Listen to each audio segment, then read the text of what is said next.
Hello, my friends. Today is May the 21st, and this is a reading for you if this is your birth date. I do psychic readings and I do healing work. Check out my credits below. I do internet work as well as in my place in Albuquerque, New Mexico. So this is a four-card pull. It might be 7 to 10 minutes long. It's four cards that cover the year to follow for May the 21st, folks. A general energy card, a challenge you might face this year, an action you can take to stay in balance, and an outcome or synopsis card. And so this is the general energy card of the year is the offering. And the offering asks you to reflect upon um, the offering, the gift, the sacrifice. There's a sense of when you sacrifice something, you make something sacred. When you give up something for the betterment of yourself or for a higher purpose or a greater good, it becomes sacred. When you give up something that you think you are attached to and that you need deeply, but yet you know that you need to give it up, that becomes sacred. And often, I want to go to a story about Usui, uh, who created Reiki, who remembered Reiki and took Reiki around to do healing in villages. And he gave it for free for a year. And he traveled all around Japan uh, giving Reiki once he found it after he looked at all the Buddhist scriptures and translated them to understand what Reiki meant. He, was on a mountaintop and he had a miraculous experience and got hit with a ball of Reiki and it came down and it filled him up and he took that energy down and he started to give it away in the countryside. And he would go for a year and he'd come back to the same places after a year and the energy didn't take, the healing didn't take.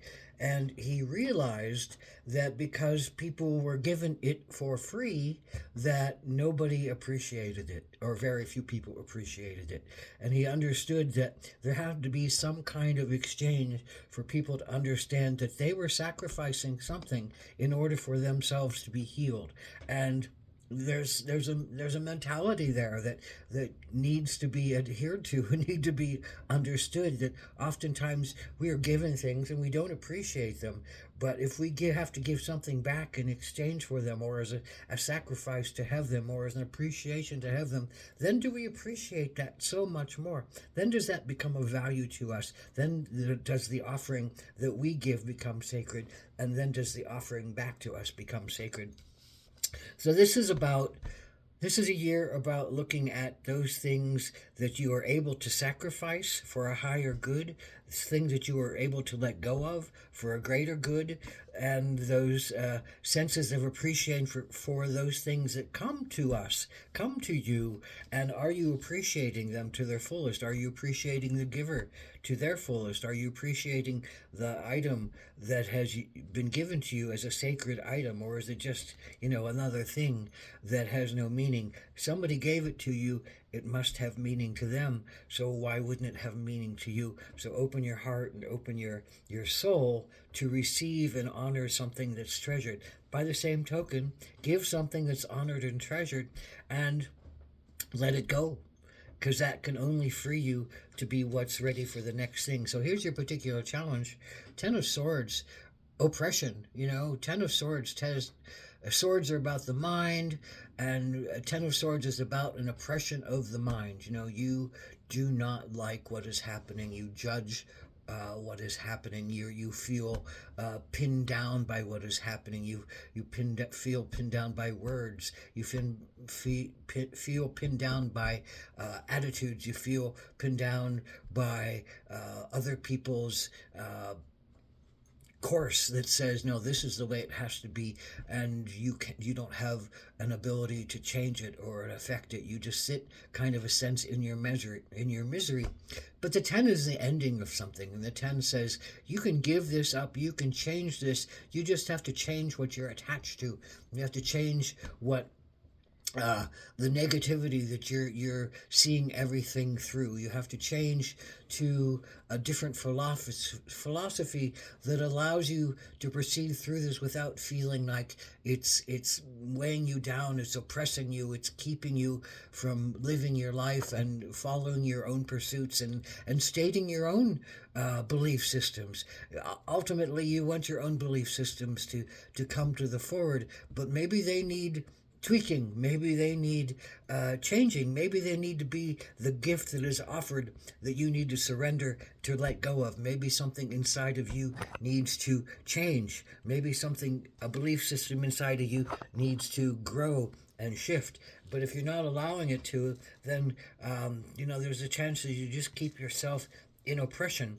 So here is an action you can take to look at that in a different way, or to deal with that in a different way. Crow says human laws, our civilization, how we decide to live together, they're often not particularly fair to one side or another, or they're not particularly fair to the lowest versus the highest, or they're not particularly fair to people who have different concepts, but that's human law. Then there's spiritual law that applies to everybody, the sense of worth and value and honor and dignity and righteousness and courage and valor and believing the higher truth.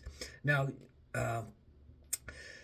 the thing about law is, the spiritual laws, as long as you feel like you follow your spiritual laws, you can often put up with the human laws that impinge you and hold you down, or you can work to change them, and you can find a new way to deal with them and to talk about them and to call them out. And ultimately, the crow is about calling, talking out the spiritual laws that need to be applied here, so that the physical laws may be able to change. Maybe you're able to change some kind of belief system for somebody that gives you a freedom. Maybe you're able to change somebody's structure of beliefs that allows them to see you in a different light. Maybe you're able to change your own belief systems in order for you to grow and expand beyond your own limitations. But there's time for a change. Ten of Swords says it's time for a change, and you have to change something up. And so what are you going to sacrifice in order to change something up? What are you going to give away? Is it a belief system that doesn't work for you?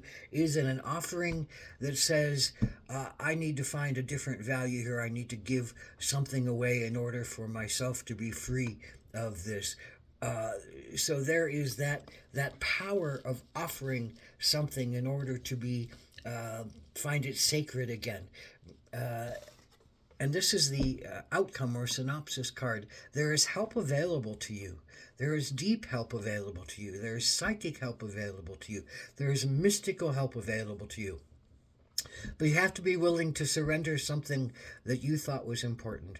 And you have to be able to give that mystic, that thought energy, that impinging energy back down to the waters of emotion, back down to the waters of beingness, and let them be churned up and let them be turned around. But this is all about the offering, the offering of yourself in a new way. The offering, maybe you just need to get out of your head. Ten of Swords, get out of your head, because it's really what is bothering you the most. Your head can't figure it out. Your head can't find a way through it. Your head can't find what is the right thing to think about. The crow says, just keep holding your integrity, keep holding your highest vision, keep holding your most sacred understandings, and things can change, and things will change, but maybe not in the time and the way that you wish them to. Thereby, you have to hold on to your spiritual integrity, because your physical integrity might be challenged. What do? You just keep going, and you keep finding the best in yourself, and you keep doing the best that you can, and you keep offering yourself up for the highest and the holiest, and you make that offering with a sense of sacred duty, and you can learn how to swim a lot easier in this time if you offer that sacred energy up as a valuable essence, Om Taku Essence.